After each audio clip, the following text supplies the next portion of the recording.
नमस्कार दोस्तों, मैं अजय प्रताप सिंह। आप सभी का कल्चर टॉक विद अजय में स्वागत है।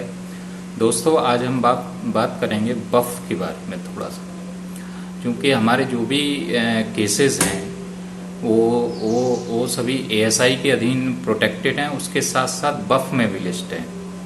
तो बफ एक ऐसा, जो जितने भी लोग हैं बात करते हैं तो उनके दिमाग में ये है कि बफ मोड ने जिस जमीन पर अपना दावा पेश कर दिया वो जमीन बफ की हो जाती है, लेकिन ऐसा नहीं है। ये जानकारी के अभाव में ये चीजें आती हैं।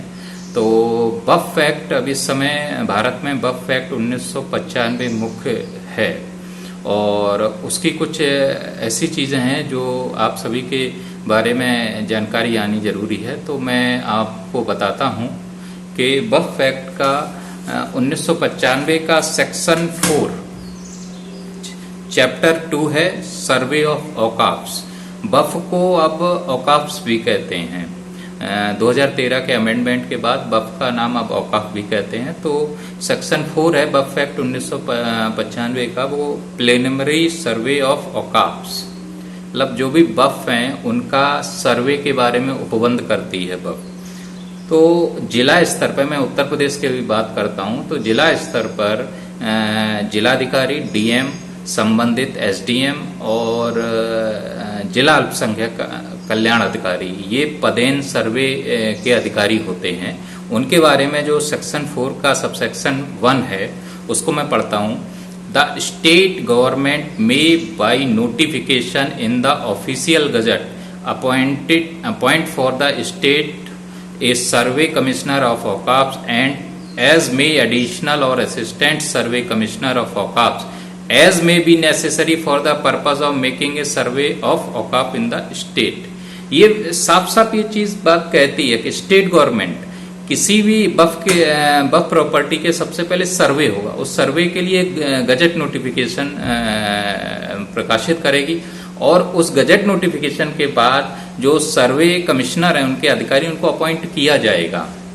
अब इसमें आगे बात कहता है कि इसमें एक अमेंडमेंट है 1A, every state government shall maintain a list of औकाफ referred to in subsection 1 and the survey of औकाफ shall be completed within a period of 1 year from the date of commencement of the Buff Amendment Act 2013. In case such survey was not done before commencement of the Buff Amendment Act, provided that where no survey commissioner of Buff has been appointed, the survey commissioner for Awqaf shall be appointed within 3 months from the date of commencement of the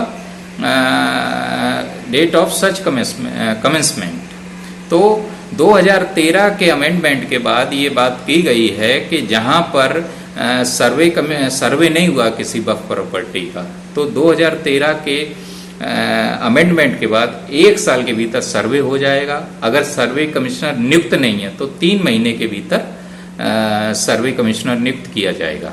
दूसरी चीज मैं जो बताता हूं, जो survey commissioner की duty होती हैं, तो सेक्शन 4 का सबसेक्शन 3B है। ये कहता है कि nature and object of each बफ, जो सर्वे कमिश्नर जो सर्वे करेगा तो उसमें सबसे पहले वो किसी भी बफ का nature and object of each बफ को डिसाइड करेगा।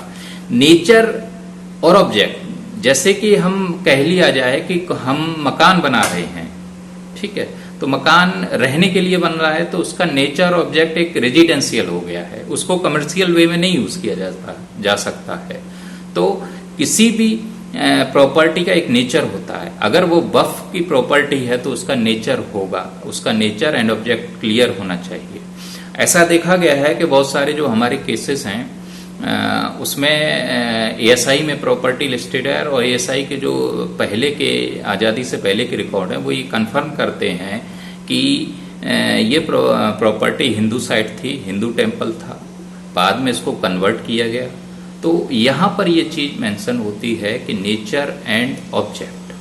अगर आपको कभी भी ये इश्यू आता है कि बफ बोर्ड ने आपकी किसी प्रॉपर्टी पे दावा ठोक दिया, तो सबसे पहले आपको बात करनी है सर्वे की सर्वे के लिए state government notification, gazette notification निकालेगी, उसके बाद सर्वे होगा प्रॉपर, और सर्वे में भी 2 लेवल का सर्वे होता है, पहला और दूसरा, ठीक है।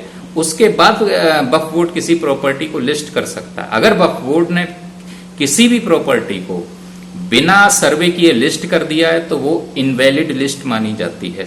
ऑनरेबल सुप्रीम कोर्ट के कई ऐसे डिसीजंस हैं जहां ऑनरेबल सुप्रीम कोर्ट ने कहा है कि जो नेचर एंड ऑब्जेक्ट होता है किसी भी प्रॉपर्टी का, जो सर्वे कमिश्नर को डिसाइड करना, वो रूट लेवल पर जाके उसको डिसाइड करना होता है, और अपना दिमाग अप्लाई करके इसको डिसाइड करना होता है।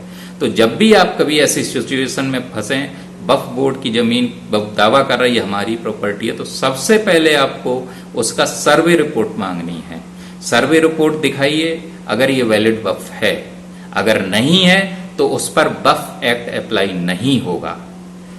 तो अभी तक के लिए इतना ही है, और टाइम टू टाइम मैं आपको कुछ और भी चीजें